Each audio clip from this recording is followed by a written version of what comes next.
राष्ट्रवादी काँग्रेस पक्ष शरदचंद्र पवार अकोले यांच्या वतीनं आज पक्ष कार्यालयामध्ये महाराष्ट्र राज्याचे उपमुख्यमंत्री स्वर्गीय अजितदादा पवार यांच्या दुर्दैवी निधनामुळे शोकसभा आयोजित करण्यात आली होती।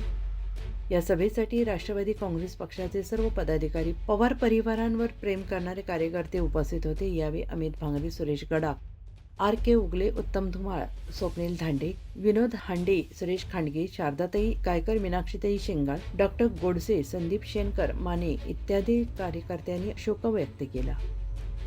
अहिल्यानगर जिल्हा मध्यवर्ती सहकारी बँकेचे संचालक अमित भांगरे यांनी आपल्या शोक संदेशात दादांच्या कार्यकर्तृत्वाच्या आठवणींना उजाळा देत अजितदादांचं नेतृत्व आणि कर्तृत्व हे अकोला तालुका कधीही विसरणार नाही अशा भावना व्यक्त केल्या।